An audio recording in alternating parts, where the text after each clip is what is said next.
Hey, this is Kat from Red Mountain Shaman, and I share shamanic wisdom through dreams, visions, nature, synchronicities, intuition, channeling, art, music, photography, and shamanic journeys. So we're here with Amy Dempster of Following Hawks, and I am Kat Whitney from Red Mountain Shaman. And Amy is driving through the United States, or part of the United States, and it is the 1111 portal, which is 2023 right now. And so we just got together because she was driving through Utah, and we've done some kind of grid work, I would say, before in the past. And I met Amy through my guides, actually. I started realizing I was a grid worker and being asked to kind of activate certain areas of the land in my area. And I said, well, is there anyone else doing this? And they said, yes, go look online. And so when I looked online, Amy's blog, Following Hawks blog, was the first thing that kind of drew my attention. And so I contacted her, and she happened to be coming to Utah. And how long ago was that? I was trying to think of that today. I think it was 2019. Yeah, was that? Maybe 2018. 2019. I'm not sure. So that's kind of how we met. And she came through back then. And what do you remember what we were doing? We're kind of activating, I think, some... Yeah, it was just really interesting and I was trying to remember, because I remember it being like a portal date then, and I think it was 7/7. Yeah. And it was an eclipse, maybe? Or not an eclipse? I can't remember. It was like some celestial alignment on like a portal day. It always works out that way. And it was so funny because when I tuned in to say, well, what are we supposed... It's just like this weird coincidence that you reached out to me, and I was going to be driving through, and so we just thought like, oh, maybe we'll go on a hike or something. And so I tuned in ahead of time just to say, like, what are we doing? Do I need to... And I have a lot of ancestry in Utah, but I did not know very much about them at the time. And they came through just really, really strong and said, you need to learn more about us and about our history. And there's some work that we'd like you to do and some healing that we'd like some assistance with. And that just sent us down this whole rabbit hole. Right. And so I grew up in the Mormon church, and I left about 10 years ago. And you found out that you were actually Mormon in a past incarnation. Right. I didn't know it then. Right. I really only learned that about a year ago. So today we sort of like that came full circle for you, right?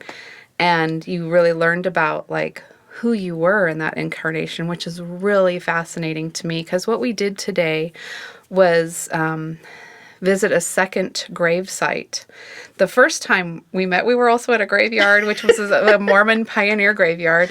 And if you would like to know about that experience, you can go back and listen to our conversation on Amy's channel. She does an interview with me. Do you remember the title of that video? Oh, goodness. An interview with I Katrina don't, but Whitney, yeah, if you or something like that. If you search Katrina's name on my site, you'll find it. I'll have I would need to upload that on my channel too, so maybe you and I can do that later tonight and get that video out there. But we talk about what happened at that day at that graveyard and the Mormon kind of situation that we saw there in spirit. But today, what was so fascinating to me is that you found out who you were. Oh, that's my cat sneezing. Sorry. We have a new kitten, and he's just getting over a little shelter cold.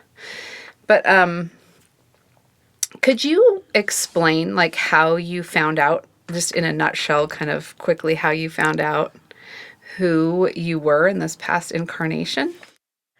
Yeah, so it was really fascinating. I really had no idea that this would unfold the way that it did, or that I would even learn this. But as I continued working with this ancestral line and learning more about them, I was back in Utah about a year and a half ago and started having all these dreams and all of these insights and all of these connections really to the Mormon church. I mean, I was seeing myself in like rituals and things that I didn't understand, and I didn't know what they were, but I realized it was like a memory somehow. And so I was really getting this information to not only find out more about this family, but also to share about it. And so I really started putting together a whole podcast season just about this ancestral work, which you were so generous to come and share your knowledge and your experiences as well, since I don't have a personal history in the church that not in this ended. life. Yeah, I was going to say. In another life you in do. another life I do. So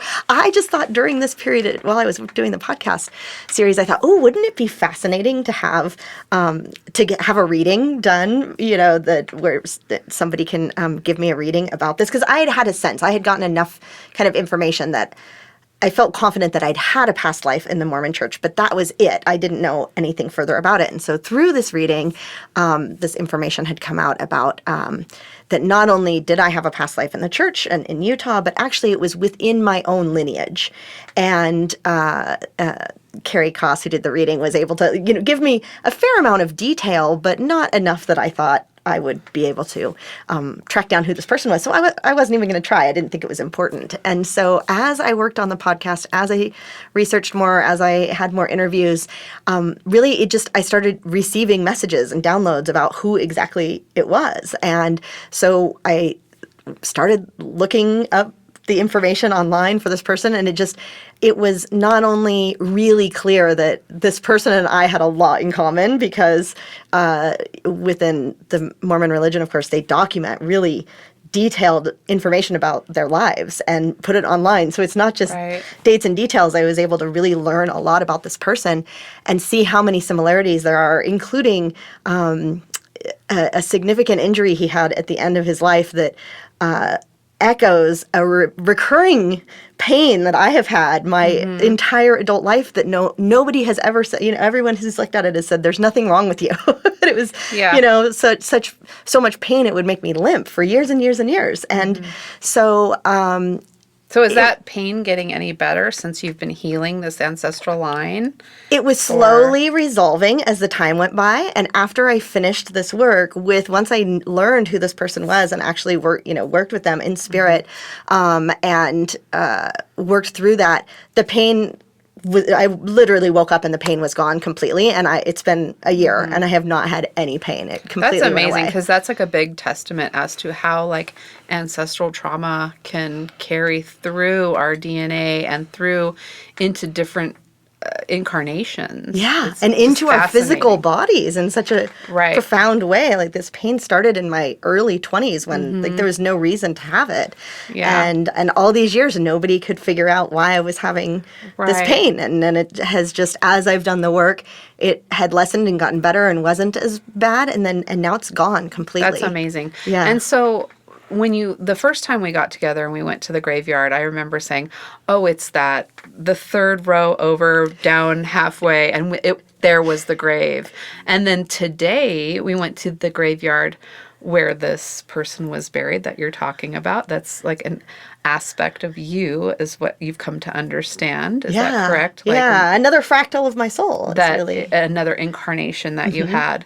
So essentially what happened is we went today, and again, this humongous graveyard, and we pulled right up next to the grave. I'm like, I think it's around this area. And we walked literally right to the grave, found the grave within 2 minutes of entering this massive graveyard with no other... They had no directory, and we were like, oh my gosh, we're going to have to really... The spirits just led us right to this grave within minutes of entering this massive graveyard. Yes. So that was just that in alone was pretty incredible.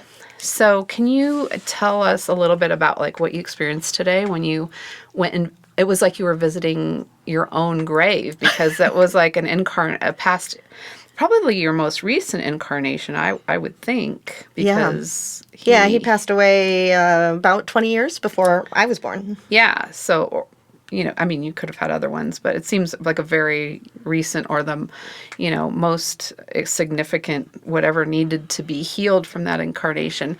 So to me, I see as a shamanic practitioner, in my view, it almost seems like that aspect of yourself was wanting like a soul retrieval and a soul healing. So can you tell us like what you did to kind of do that while you were at the grave today?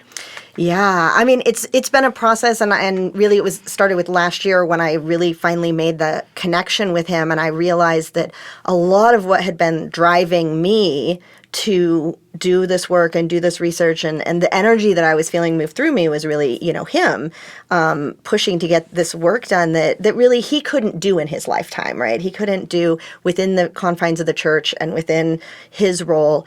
And that, our soul pieces had some kind of an agreement to come together in this lifetime and continue that work or And do do you that think work. part of that work was maybe to share his story a little bit? Like what kind of trauma did he endure, or what couldn't he solve because of the church? Like, Yeah, I mean, he was just really, really connected with the land, as I am as well, yeah.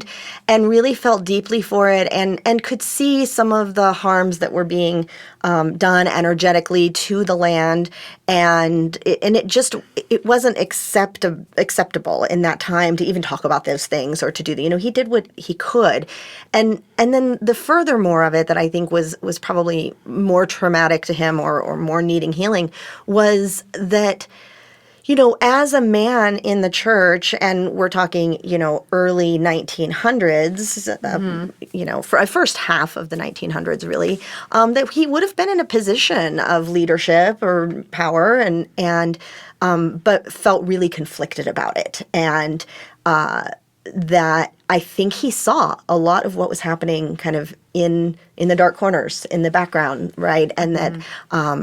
He saw what was happening to women and what was happening to children in some cases, and some of the abuse that was happening. And he was very concerned for his own family, for his own wife and his own daughters, who were very devout and very connected to the church. And so there was, a real desire to not let that continue and to really share. And that was what came through to me in that was that I also had a role, and I had also taken on an agreement in this lifetime, and I could do this in a different way because I was an outsider. I don't have an axe to grind with the church, right? Like I have no. Well, you didn't grow up Mormon. No, not at all. This was just a past life that keeps coming to you in dreams and different ways, and that it's just like your soul telling you this aspect of your soul needs healing. Right. Yeah. It wasn't resolved. And so that was what I learned when I finally made all of those connections and finally connected with him last year, was that I realized, well, he hadn't fully crossed over. Like he was waiting.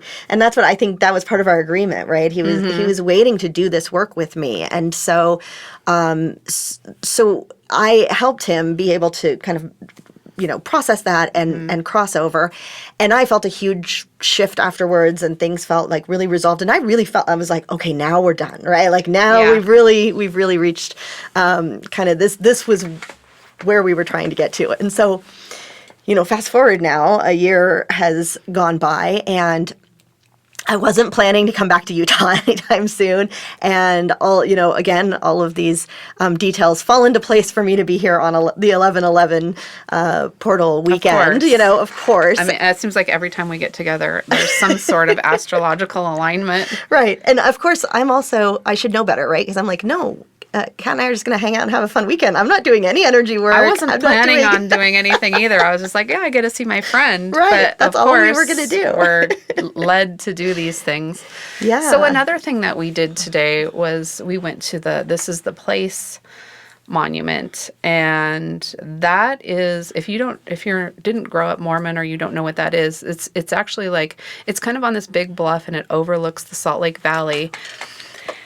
And this is the place where Brigham Young came and made the intention, basically, that this was the place that the Mormon church was going to settle. And this was going to be their headquarters, basically.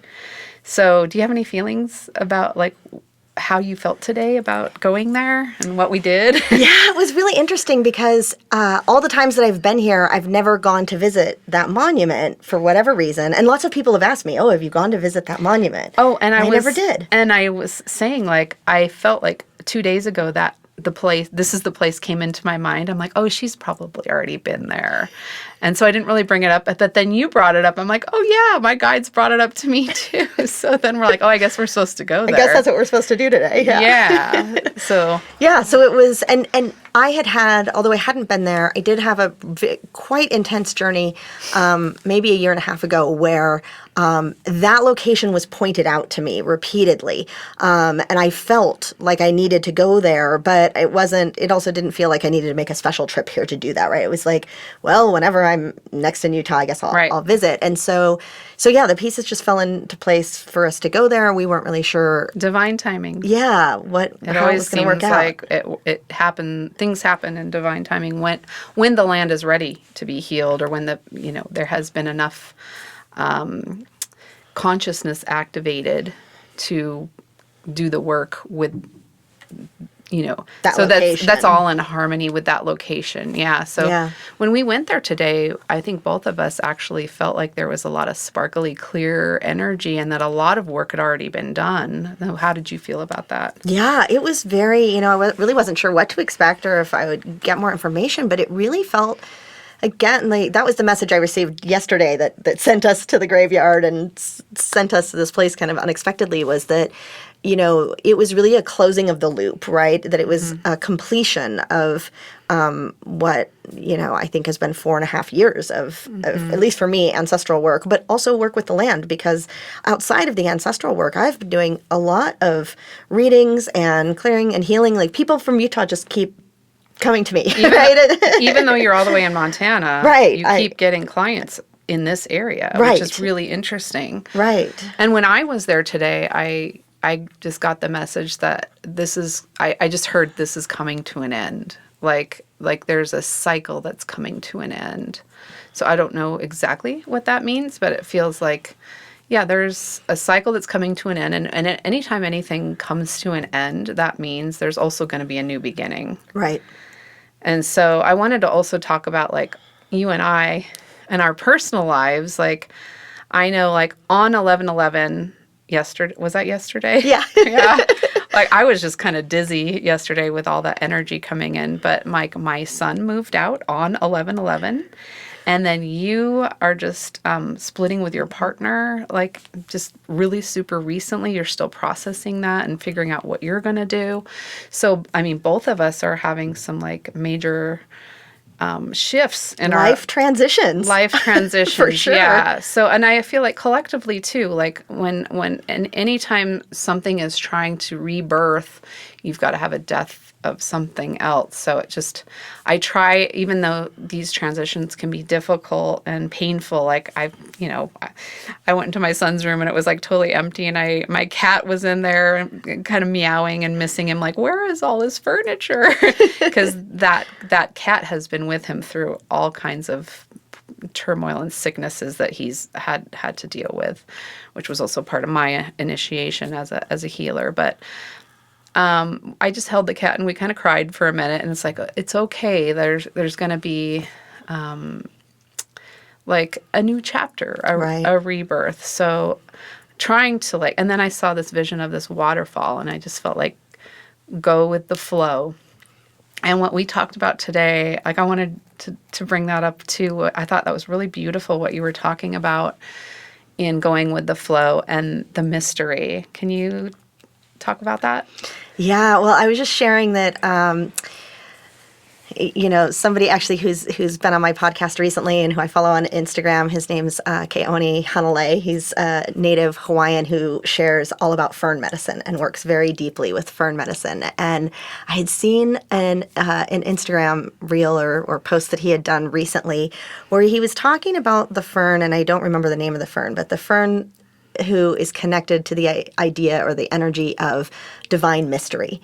And that mystery is really an inexhaustible energy in our environment, right? And I don't think we think about it like that. And that there is always more mystery, right? There's always more unknown to us. And that we as humans will tend to fight against the energy of mystery, and that we, in our effort to plan everything out and know what's going to happen next and have our 10-year plan and have, and just really no surprises and no We deviation, always want the right? answers now. We want all the rather answers. than letting them naturally unfold in divine timing. Yeah. Right. And that if we work with the energy, the inexhaustible energy of mystery, we're leaving it open to, ideas and creations that we can't possibly imagine or create. That we wouldn't have even thought of. Yeah. Right. And right. working with divine timing, working with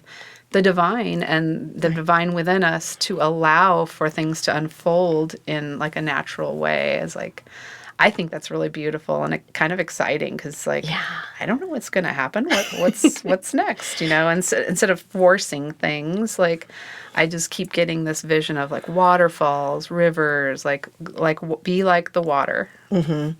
It is, and it's so true that when we embark on a big shift, whatever that is in our life, that not only do we want to know what's next, but we realize that all of the people around us want to know what's next, right? And that we don't always leave room for the transition, and that the transition itself can sometimes be, messy and confusing, and we don't have the answers and we don't know what's coming. And so instead of trying to force that and trying to make an immediate plan, it's okay to say, I don't know what's next, but I'm going to keep moving forward, one foot in front of the other, and I'm going to invite the energy of mystery to engage and create with me. And I just, it's been on my mind since I heard him share about that, because I just thought, what a perfect idea for me also to be kind of thinking and holding as well in this time. And that, there are infinite possibilities for me and for you in your transition as well. And that, that if we don't try to control it and we just flow like the water, to feel into like, ooh, I just got a really like strong feeling that this is the next right step and that this is the next right step, but you're not trying to get to a particular outcome, that you might be surprised at the place you end up in. Absolutely. Like, it's like opening your heart to spirit for your own personal guidance, rather than your ego forcing something that you think that you want or that your ego wants. It's like my husband and I, we did a little tour when we were first married in Holland and Germany with our music. And it was awesome. Like, it was like such a highlight of our marriage. It was almost like a little second honeymoon, even though we were working and doing music, because we had never done that before, like overseas. And while we were there, I think we were at a graveyard or in some like old park, or it felt like a graveyard if I remember right. And my husband got this download: it's going to be a while until you do this again. So I was like, oh, really? And, but that's okay. I just, at the time, we both were really like, oh, we really want to tour. We want to tour. We want to tour, But we ended up instead, like, buying a home and creating roots and raising our son and having animals and having a yard and being around a lot of nature where we were able to go on walks all the time. And so we actually, like, have like a really beautiful life, and we create music in our home, and it's not like what our ego really wanted, right? But like, now that my son's leaving, it's like, okay, well, that section of our life is like coming to an end, and so we're kind of like, well, what's next? Now we have 2 new cats. We probably couldn't, who knows if we can even tour anyways, like with all these animals that we have now. So it's like, well, what's wrong with just creating music and putting that out and just continuing in that path? Like, I don't know what's going to happen, but I just want to open my heart and not try to force something that isn't meant for me, that could create more problems in my life. Like, I want to go with the flow of divinity, of divine inspiration, I Right. guess, if that makes sense. It does. And I mean, this weekend is the perfect example, right? Of like there were no plans. We were just reconnecting. And so really just allowing, even, if we had completely scheduled our weekend, I would have blown off going to the graveyard, where I had this really beautiful, touching, emotional closure, really, and reconnection with that piece of me, and received a message and some wisdom that just really was exactly what I needed to hear in this moment. And if I had tried too hard to plan every, moment and know exactly what we were doing, I would have missed that whole opportunity. Absolutely. We're totally in the flow today. Like, we started out and we went to the hot springs that are by my house, and we just enjoyed the nature there and took a soak, and came back and just said, like, hey, let's go down there. And we're both feeling led to go there. And it was actually a really absolutely gorgeous, warm, beautiful, sunny, clear day. And the energy felt great. I just felt really good. Yeah, it was a great day. It was really the perfect day to be out, kind of wandering around outside in nature as well. So, are you feeling any other kind of energies for like this 11:11 portal, or like the new moon? Have you felt kind of like any themes that are coming up? Like, I'm feeling like a lot of transformational. Like, that's, I was going to say the same word. I think it's it's that Scorpio energy too. Yeah. Of like the transformation, and really just like removing the things in our life that just don't align with us anymore, and really like seeing what's been hidden, seeing what's coming to the surface, and being willing to let it go. right. I mean, that's my personal experience. I agree. As well, I was just telling you, like, one thing that's being spotlighted for me is like worry. Like, it's funny, like, because my birthday is actually tomorrow too, on the new moon on the 13th. So it's kind of like a very energetic day, for me, and that's already charged for everybody. But then it's my birthday, so it's kind of like, whoa. So I had like an online Scorpio reading, and one of the cards she drew was like, "You're a worry wart," and blah blah blah. I'm like, that's totally what I've been like, what's been spotlighted. Like, so it's like if things need to be released within our field, they tend to come to the surface when they're ready to be released. So, so where do you think like these, like, I feel like worrying about like, oh, is my son going to be safe? Are my cats going to be safe if I let them outside? I'm always worrying about things, and it's like very draining energy. So like, where do you think like kind of negative emotions like that like stem from that we need to release? Do you think it's like past life stuff, or like what are some of the other ways that these emotions like get lodged in our field? Yeah, it could be all kinds of, it's really interesting to me sometimes how something seemingly so what we might say minor,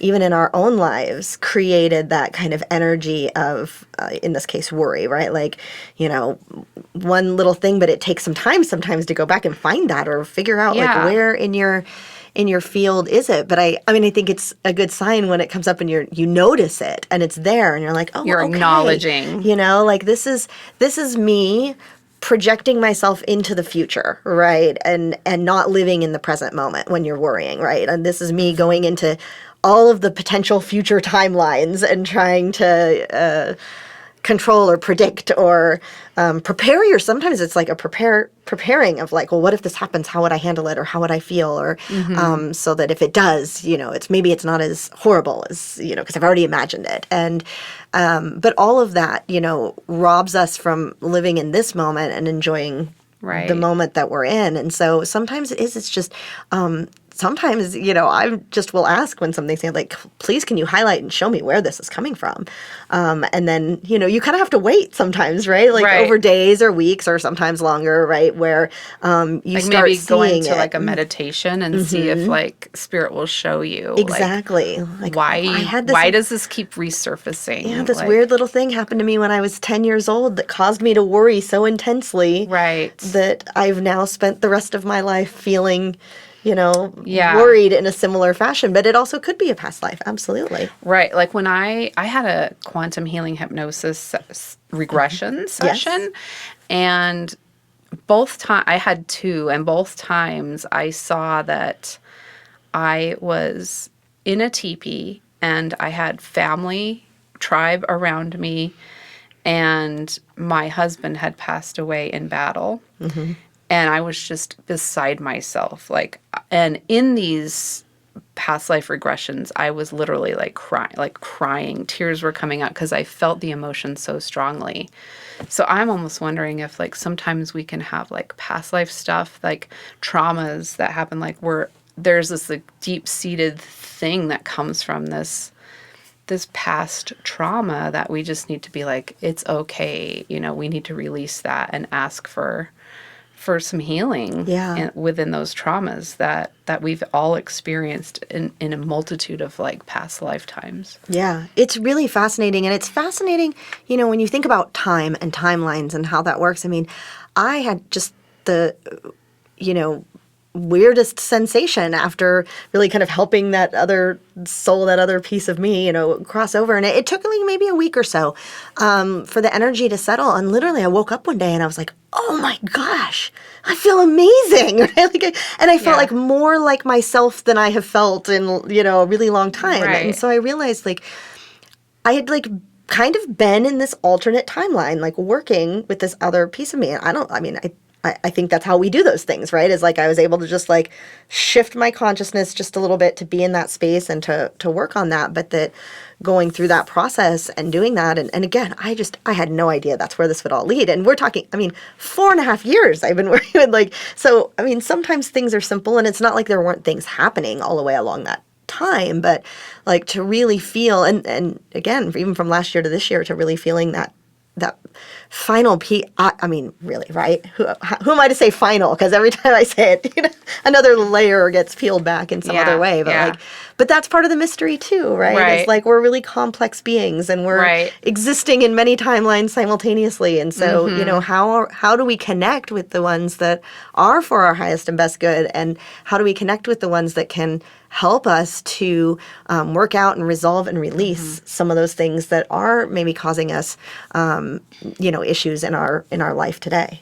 Right. I always feel like it's like an onion, like we're peeling back layers and just releasing and peeling back these layers of trauma or just ancestral patterns that aren't serving us. Yeah. You know what I mean? So it's just like a little bit at a time. So like, it's always funny to me when people think, oh, I'm going to go have a session and I'll be healed. Like, it doesn't really work like that because there are so many layers to healing, and it is a process. And it's like, you can't undo lifetimes of trauma and experiences that are like lodged within your field in like an hour. Right. When that was like thousands of lifetimes or years or whatever it is, Well, it's interesting because I also think this in general, we talked about this a little bit today as well, of like, in some ways, like on a quantum level, I think you can, right? Like in a quantum level, I think it can all be healed in an instant. But we're such complex beings and our brains are so complex that it's really hard for us to like believe the change like strongly enough and hold it. And so sometimes what's really happening is over this, what we're experiencing as linear time is like our beliefs are shifting so that we can hold that healing, so that we can hold, like, I'm not the person that I was 4.5 years ago in linear time, right? Like, I couldn't have gotten through all of this overnight. I could have, but like it just, all of these things had to happen in my beliefs and my understanding and my worldview and things outside of me, right? Like all had to make these shifts so that I could be in a place where I could say, okay, like that's, I've released that, right? And and who knows, but like another layer comes up or more pieces or other family member, who knows? But it is. It's in my work with the land, that's what I see. Like sometimes the land is so much easier than humans, right? Because the land doesn't hold that. The land says, oh, you've shifted, like the energy has shifted to allow me to access this healed state. done. Right. Snap your Right. fingers, done, right? Right. But like humans are like, but am I really healed? And what if, what if my arm hurts again tomorrow? It's proof that the healing didn't work, right? It's like all these things we do to ourselves to Yeah. convince ourselves that it's not real or it didn't really happen or it's not possible for you or all of these, I things. agree with that. Like, I feel like a lot of times, like, I mean, I don't want to sound religious, but like, we don't have the faith. Right. You know what I mean? And like Yeshua has said, like, your faith has made you whole. And I think there is really something to that, like, really believing, And sometimes I feel like, it's a process, and even if you do have total faith, like I've had situations where this is something that I need to experience for a while and figure out, and I need to learn something from it. So it Right. isn't released immediately, Right. because there's more lessons that I'm learning Right. through the process of healing. Does that make and sense? well, and that's okay. Like that's Yeah. part of the human experience, right? You're not here as a cat or a tree or a plant, right? You're here as a human, and we do. That's part of our experience here on Earth. And so the more we can Right. kind of appreciate that and give ourselves some grace and give other people some grace, and like really Yeah. just say like we're all on a journey, whatever that journey is, Right. and it might really surprise us where it takes us and what healing, that's the other thing, like how many things that we just don't even know we need, right? We don't even know that there's a healing that's needed in a certain area, and so Yeah. it just takes us some time to process it. Correct.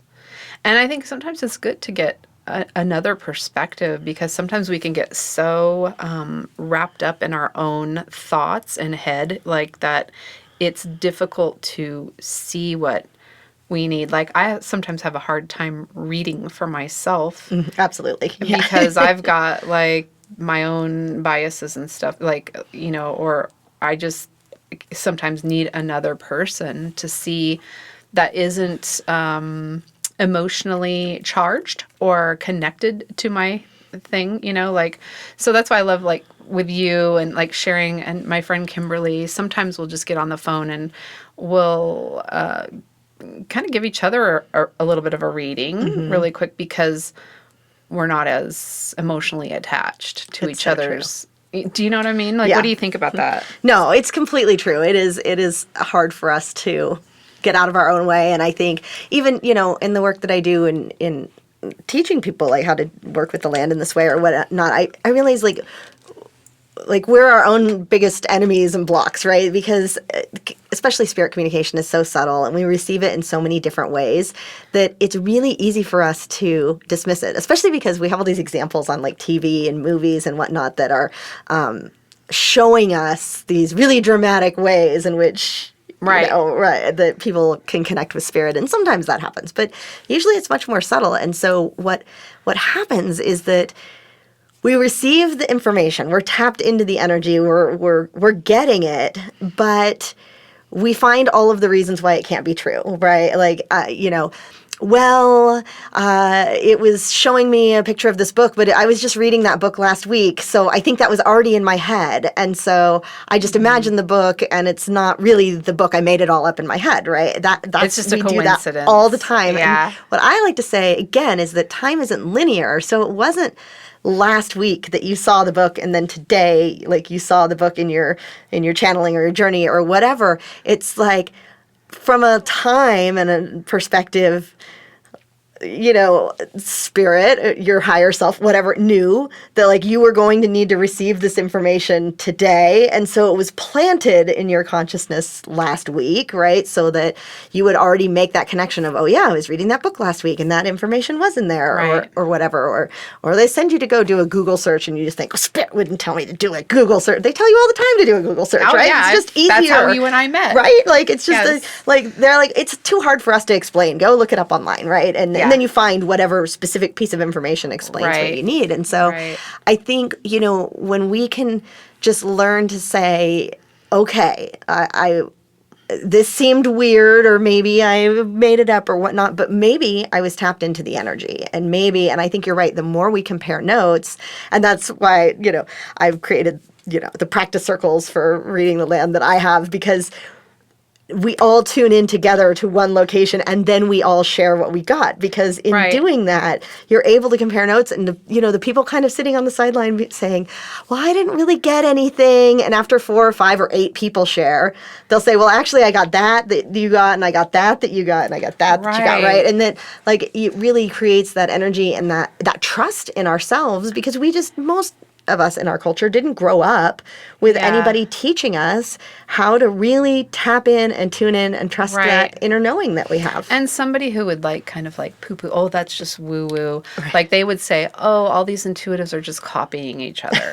Like I've heard people say that. Sure, maybe. But to me, I see a lot of time. I mean, that could be happening too. But I also see that sometimes like we're all validating each other. Right. Like it's a little different. Like here's an example. Like I was at the Springs, that we just went to this morning, and I love to talk to the stones, and I put my hands on the stones, and I just heard in a year from now, in about a year. That's what I heard. I'm like, oh, okay, that's a short message. What does that mean?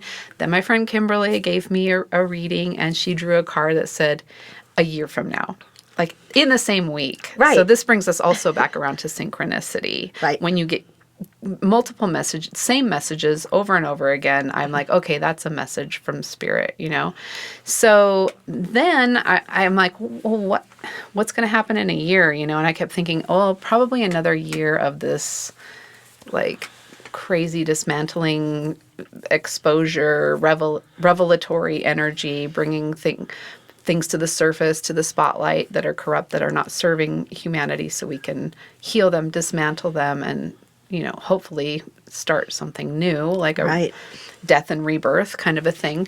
And then I heard we were talking about Lee Harris, and he said something that kind of also matched up with this in a year from now. And he said that his guides told him 2020 to 2024 would be a very intense energy. So that would be match up with a year from now, the end of 2024, right? Right. So like that was to me, like a little bit of a validation or a confirmation of that little short message. It's like, okay, something's going to be wrapping up at the end of 2024. It feels like to me. Yeah. I don't know what it is, but it feels like, yeah, that's going to be like the end of some sort of a cycle at the end of 2024 to me collectively.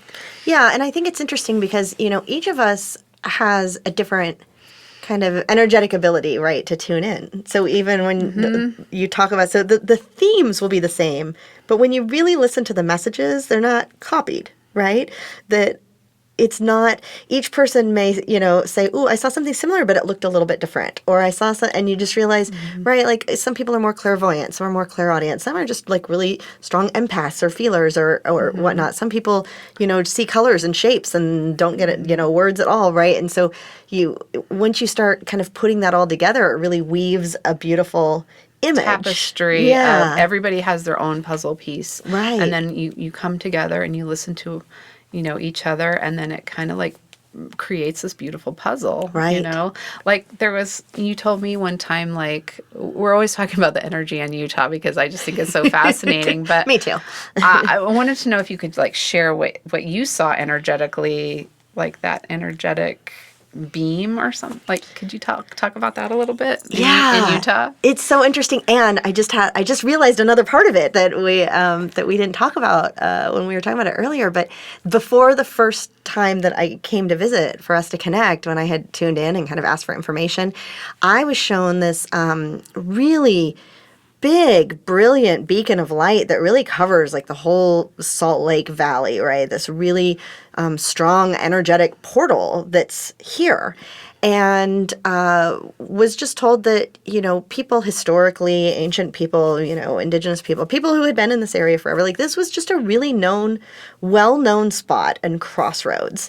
And that really when the Mormons were initially coming out here, like it wasn't that they were and of course they weren't wandering the desert. Like they did know where they were headed when they were on their way. But that they knew from an energetic perspective what they were looking for. Like there was powerful energy here to tap into and to harness.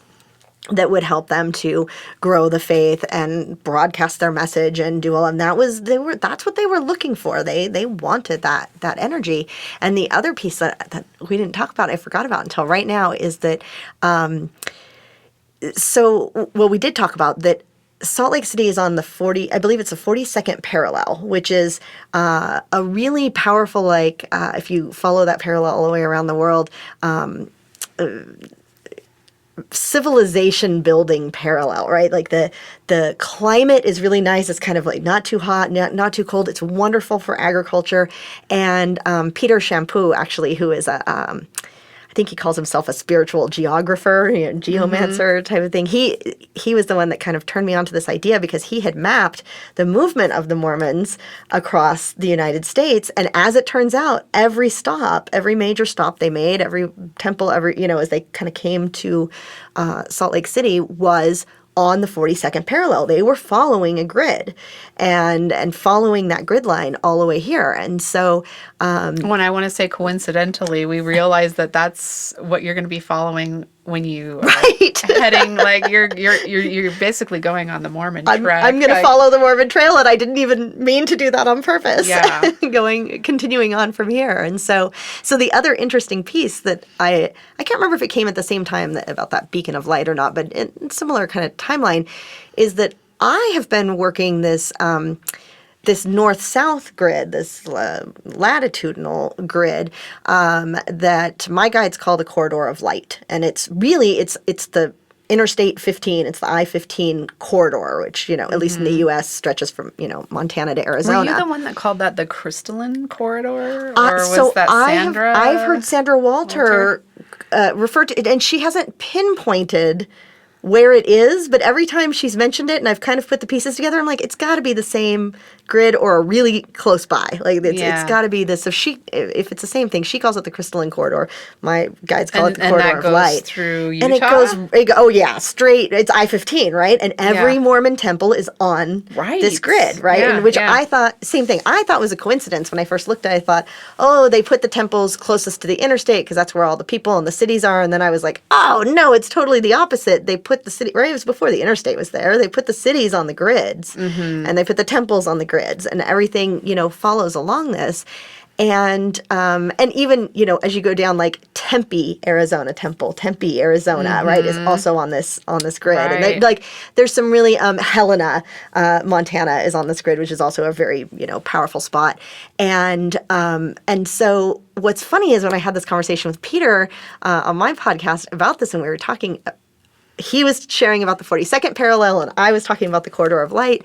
And he said, have you ever looked it up to see which latitude it is? Like, what's the number of the latitude? And I said, oh, no, that hadn't occurred to me. I never looked. And so after our conversation, I got online and looked, and it's the 111th parallel. Oh, it's my the gosh, 111.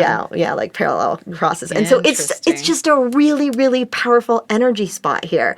And there's a lot going on, and I think it gets ignored because of, the religious connotation and connection. And if you're not a part of it, I think people think, like, why would I go to Utah, or what would be right. But there is so much energy here, and it's really potent. I mean, it's the whole state, but like really this I-15 corridor, and I think Salt Lake City was really a very powerful spot that people probably convened in and held ceremony in for hundreds, thousands of years, and that was exactly what Brigham Young was looking for. I've always had that same feeling. Like my indigenous guides told me that the Jesuits actually helped guide the Mormons out here, specifically Brigham Young. So pretty interesting their connection with the Catholic Church. So, right. Who had really kind of focused on California and down the coast, right, with the missions and whatnot. And I haven't done much work there, but I have no doubt there's probably a powerful grid there as well. Right. So to me, it feels like, let's create a new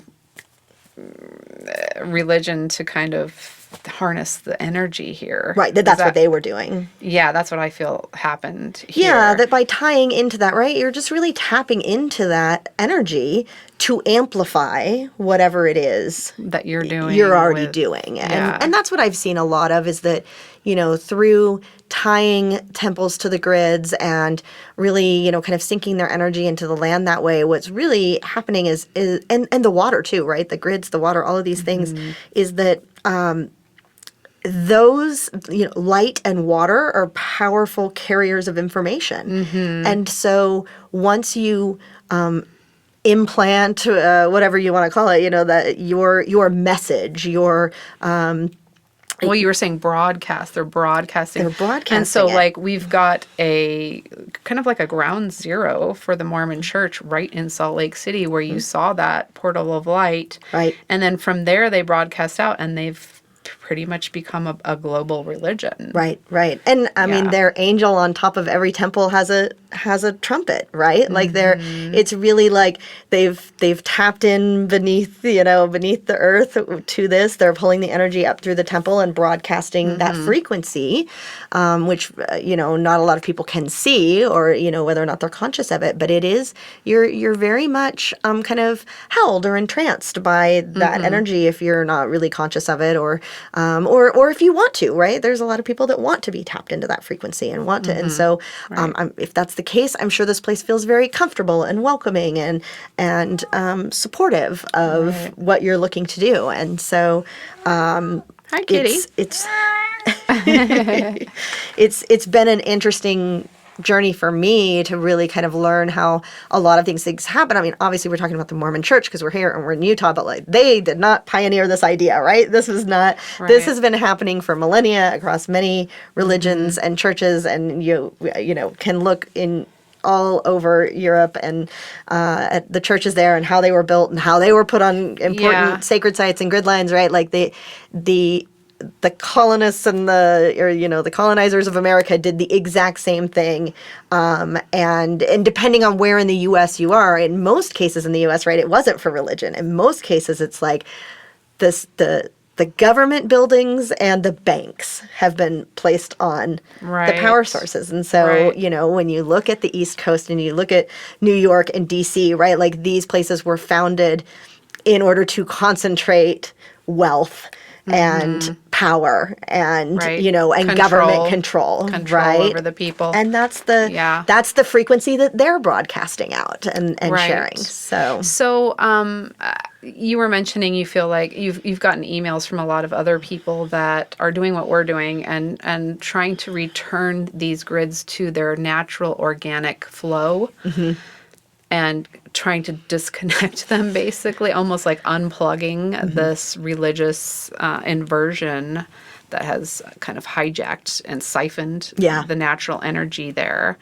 And do you feel like it's making a difference? Like, how do you feel? How do you feel about the future, like the coming years? I feel like a palpable shift in Utah in general since I've been doing it. Now, how much of that is because I've resolved some of my own ancestral connections and things, like how much of the feelings was I feeling related to the family issues that wanted to be resolved. But like I said, I've been doing this other land work that feels related but not specifically related as well. And it's been so interesting as I've shared about it to hear from so many people, right? Because a lot of times you feel like you're in your own bubble doing your thing and you're the only one, right? Yeah, and so, but we're not. I've had so many people reach out, living in Utah, lots of ex-Mormons who are really receiving the same thing, like this place that I live, I can feel the trauma on the land.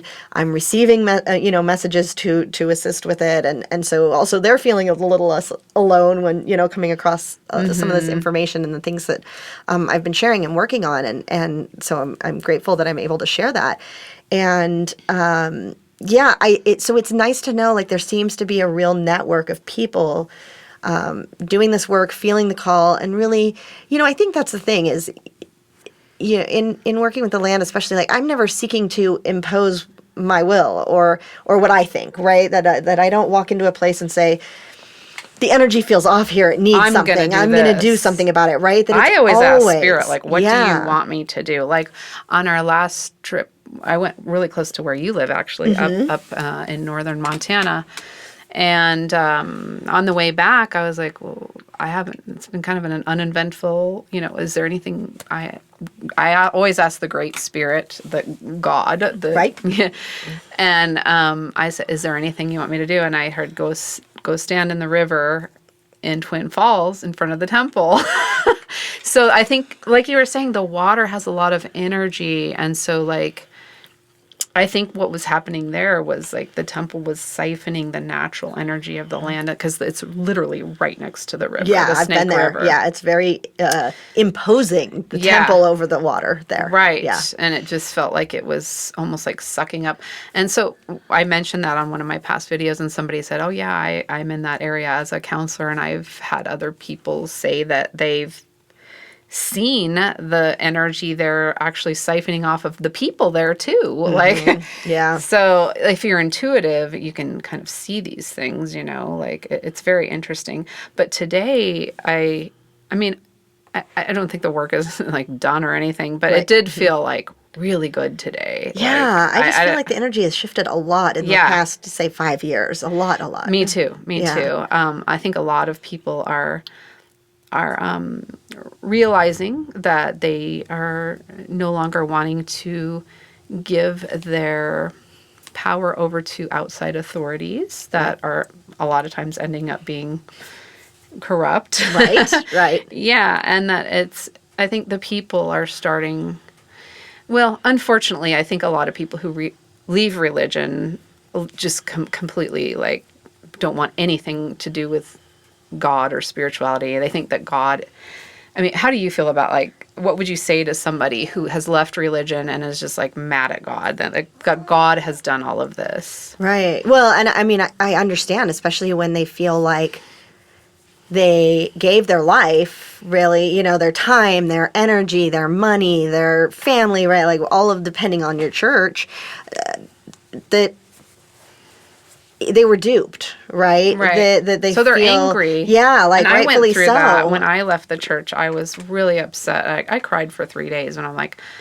when Spirit showed me what was going on. You realize something you thought and I was like, believed wow, was so I true. put a lot of time and money and, like, dedicated my Belief. belief and faith in something that now I'm like, oh, whoops. Right. So I think a lot of people are kind of pissed off Yeah. when they leave. So, like, would you have any advice for those people who really are kind of upset with religion and also upset? They think that God is part of religion. And I hear a lot of, like, ex-Mormons say, oh, God, how could God let the children suffer, or just suffering in the world in general? Like, what would you say to somebody who has left religion and also is just, like, mad at God and thinks that it's all God? Yeah, well, I think part of the issue or struggle is the definition of God, right? And feeling like it is some, punishing, overpowering being or something like that. And so I think maybe to even if you aren't in a place where you want to actually look for God, right? That's not your intention because you don't feel like that's something you want to do. I would always say go to nature, right? That nature is really where you're going to find much more than what you might anticipate, and that there is wisdom there, and there is wisdom in trusting yourself, because I think really, and that's really what we're moving through, right? Is this, which age are we leaving? The Piscean age and into the Aquarian age, Correct. right? Yep. So this age that we're leaving, it is what it is. It served its purpose, right? And in that, and we're talking, tens of thousands of years, period of time, it was about outside authority. It was like, that was what we as humanity were exploring. So we had the opportunity to explore that and to see the limitations and to see the corruption that can come when people come into power and abuse it. And so really all we're doing is shifting into this age of sovereignty and actually learning that, like, we hold the power within ourselves. We hold the knowledge. We heard, my truth is not the same as your truth and not the same as anyone else's. And while religion is seeking to impose a singular truth, it's okay for us to have different truths. And I think there's a lot of comfort in religion because it tells you everything you need to know, right? All you have to do is believe, and you're given a set of instructions for your life. And if you follow all those instructions, then everything will go perfectly for you in this life and in the afterlife. And so that's where people really obviously struggle when they say, I'm doing everything right. And yet somehow, Right. there's the things are still wrong. And so, Yeah. I would just say, take your concerns, take your feelings to nature, take it to the land, take it to the trees, take it to the plants, really just set your inquiries down there, right? Just Right. ask your questions and then wait and see what happens in your life. Like you may receive, inspiration or downloads or whatever you want to call it, like while you're in that moment, but it really might just be more about the synchronicities in your life, as you move forward and really just feeling comfortable with trusting those. And what you'll find, what I find anyhow, is that you'll find that place where like I have access to the divine. I don't need a third party. I have access to that energy, to that knowing, and I can know what's right for me, and I can know what decision to make in a given situation. And it might Right. not be what everybody else would do in the same scenario, but I can trust myself to make these decisions, and I don't need someone to make them for me and to tell me what's Right. right and wrong. I know that. And so I think that's what our entire culture is working through right now. So there's no shame or embarrassment in like, Yeah. working through that and seeing what that means for you and just seeing what comes through and what you're shown. Exactly. And like I said, I think it's okay to seek maybe an outside perspective in a healer or, I do trades sometimes with friends because it's hard for me to see. But in general, I think it's really important for all of us, besides, utilizing each other as healers or intuitives, to also develop our own intuition is so important 100%. alongside with that to, ultimately, no matter, what kind of reading you get from anybody or healing you get from anybody, you really have to go within and trust your own. To me, I always say like a good reading is is somebody that can just confirm what you already intuitively are feeling. Right. It's almost like a confirmation rather than you should do this. Right. You're already tapped into the energy in your own knowing, and you're just if your heart is bringing open that through to that, and you are intentionally trying to go with the flow of the divine. And to me, it's like when somebody says, "Oh, God allowed this to happen," to me, that's like that's almost still like a religious view of God. You know what I mean? Like Exactly. a shamanic view of God is that God is within the trees, God is within the water, God is within the sky. Like and God is within us. God is within our own soul. Like, so we are, in that sense, it's not like we are God. There is like a great spirit, a great, the Native Americans call it the great mystery. Yeah. Or the Back great to that spirit. idea of Back mystery. to the mystery. Yeah. But we can tap into that force. Right. Exactly. You know what I mean? And that force is benevolent. Right. So I feel like what's going on as far as, abuse and trauma and those kind of things, it's like I've heard people say, well, this is the ego's playground. So it's like it's actually humanity that is just allowing things or experimenting with whatever that we're exploring. Like you said, like it's really humanity Right. just exploring itself, and so we have free will here to explore the darkness, Right. if we choose to, and we have free will to tap into the mystery, the great spirit, God, and see what that also can entail. There's always dark and light. This is an earth of duality. Yeah. You know what I mean? So that's how our soul grows is from experiencing duality. Right. What do you think about that? Yeah, and I'm curious to see, even in our lifetime, how much that will shift, right? The idea of duality, or how much, what I've really seen, especially in the last decade or so, is really more this idea of like, like almost all things being true, right? Because like we're saying, like we're all having our own experience and our own timeline. So again, like my Right. truth doesn't have to be your truth. Right. There doesn't have to be one truth. There could be many, many truths. But yes, in the sense of duality, like yes, lightness cannot exist without dark, and there is, there's just so many elements at play. And I mean, I don't know all the answers to everything, far from it, right? Like Right. I'm learning and discovering and experiencing and figuring things out every day from my own experiences. Right. But yeah, it is a physical plane, and there are a lot of beings who come to play on this physical plane that are not all in the physical. And I think, again, because you're right, we have free will, and we can choose like what energies we want to engage with and play Right. with and experience. And each will have a different outcome in our life. Right.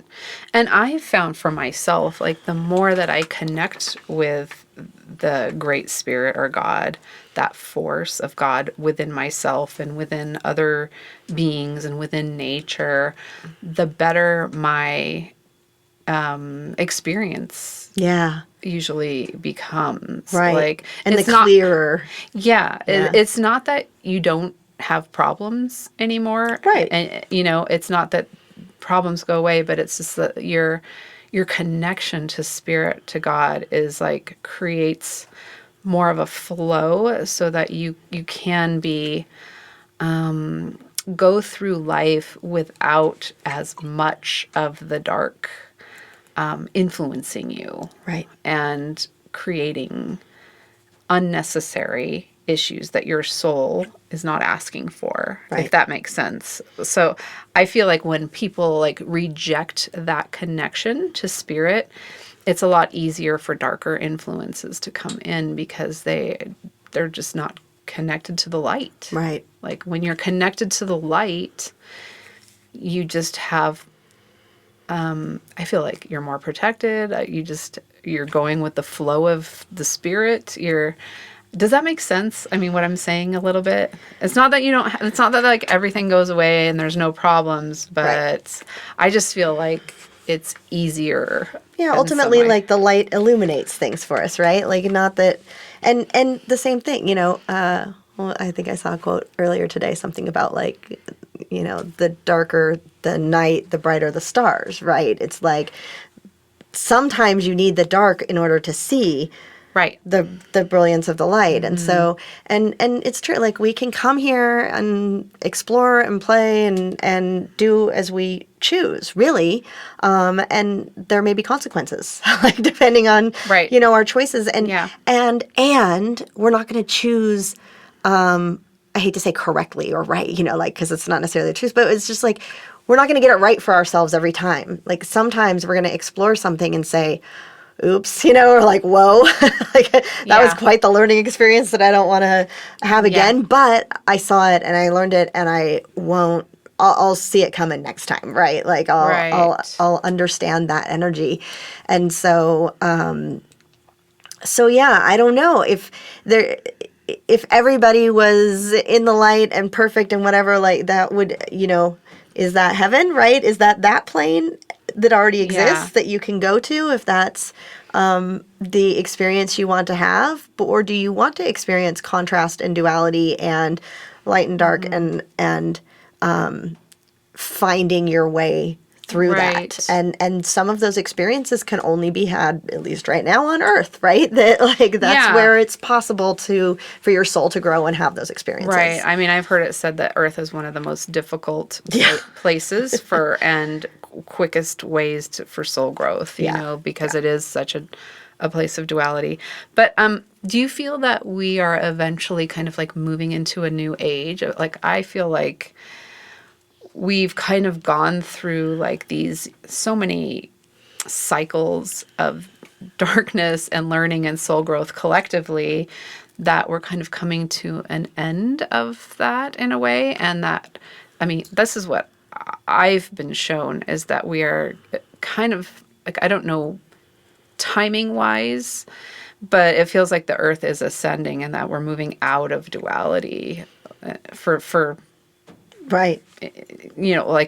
Like you said, moving from Pisces into Aquarius, we're at the end of a yuga, end of a cycle. Right. And we're moving into like a brighter period. Yeah, I think so. I get that impression, and I've seen rapid acceleration in the last 5 years especially, and I think what's hard for us to grasp sometimes because we see it happening, we see that it's coming, we feel it's coming, we know it's coming, and then we think it's going to happen in our lifetime, and maybe it will, right? But like, I think to not lose hope because also we forget how short our lives actually are in the span Right. of humanity on Right. on Yeah. planet Earth. And so back to the past lives, right? Like that I'm able to this other piece of my soul carried a mission, carried a contract through his entire life, and did what he could in that life, and then like passed the baton off to this soul fractal of me here to do this, and I'm probably going to pass it off again. And so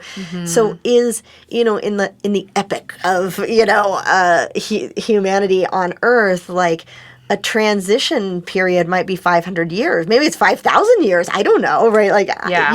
it's just we can sometimes get frustrated or lose faith or feel like nothing's changing, or it's just more war and poverty and abuse and whatever. And sometimes I think we have to remember, like, there are shifts, things are happening, it is shifting, but we're trying to, it's like turning around a giant ocean liner, right? Right. You've got to get enough people on board moving in the same direction Right. to really get that momentum going. Yeah. I feel like with religion, for example, you can see like a big shift. Like a lot I of think so. people are like saying, no, I'm not going to give my power to these institutions and these people that are profiting off of, the Mormon Church has built an empire off of the backs of just regular people that don't have a lot of money. And now they've got billions of dollars.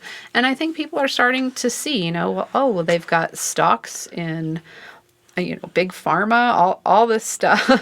Right. So people are starting to see. Not a lot of people like want to acknowledge that as something negative or something that's being exposed, but it is continuing to be exposed. Right. So it's just a matter of us and our perspective of that exposure, Right. and what we do with it, Right. And deciding, if it really looking at it from a critical perspective of, especially in that case, right? Like if I'm voting with my dollars, are the dollars going where I would spend them? And if the answer is yes, then by all means. But Right.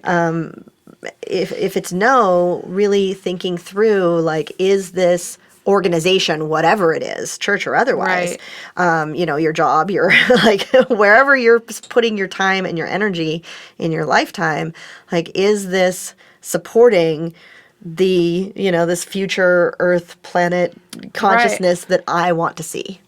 Absolutely. And I think that the shift, you can also see it with like big pharma. You can see it with our food industries. People are starting to become aware. I see it on my feeds. I Yep. see people going, let's support farmers markets. Let's support local ranchers. Let's support, rather than these like giant Walmart corporations. People are just kind of getting sick of poison in their food and all these like glyphosate and like chemicals. Like, I do see shifts and people are wanting better. So like, I do see things shifting and happening in our lifetime. Yes, Like it feels 100%. like you said, it's accelerated right now. And I think that's why we're seeing war, poverty, all this stuff, because it needs to come into the spotlight. Right. And if you don't see it, you can't, Right. be not okay with it, right? Right. And it's back been to- hidden for a long time. It has been hidden, or we just haven't seen it. Right. So now people are seeing it, and the revealing and the seeing it is causing shifts. Yeah. And people, when you vote with your feet, with your dollars, then empires can crumble. Right. Right. Yeah. So that's a positive note to start ending on. Yeah. I mean, is there anything else any other ideas or anything that you wanted to share? Oh, goodness. This has just been so fun to chat about all of these things and let our consciousness run wild. I love it. Thank you I for having know. me. I love that you came to visit. As Yes. soon as you said, "Hey, are you available?" I'm like, "Heck yes! I Come love that on." you welcome me here with open arms every time I come through. It's Yeah. always so fun Well, for me it's too. So always a pleasure to hang out with you, and we always end up doing such interesting spiritual work always an together. adventure. We can never Yeah. predict. All right. Well, until next time, thank you for joining us, everybody, and we will talk soon. I'm sure if you would like to go to see Amy's work, could you share your website? Yes, my website is Following Hawks, like the birds. You can find me at followinghawks.com. And do you have a YouTube channel? I know you do, but I do, if you yes. could tell us. It's also Following Hawks, and it's a little bit of everything. There's I have a podcast called the Earth Keepers podcast that you can find, but a lot of those episodes, at least in the more recent year, are also on YouTube, and you can find them there. And yeah, everything's online on my website. Awesome. Thank you, Amy Dempster. And I am Kat Whitney or Katrina, and I am at Red Mountain Shaman. And Amy does property readings. And what other kind of work do you do? Yeah, my main offering actually is called the Earth Tenders Academy, where I really teach people to be able to make these connections with the earth, do healing work, do property readings for themselves or as an offering in their business as well, and just really work with the spirits of the land to come into partnership and bring healing to places in need. Beautiful, beautiful. And I do one-on-one sessions with people trying to uncover layers of trauma that needs healing. And also, I love working with the land, but I love that Amy actually has a class that you can do this with her. So she's a awesome spirit, awesome soul. Thank you for being on today. Thank you for having me. It's All been a right. pleasure.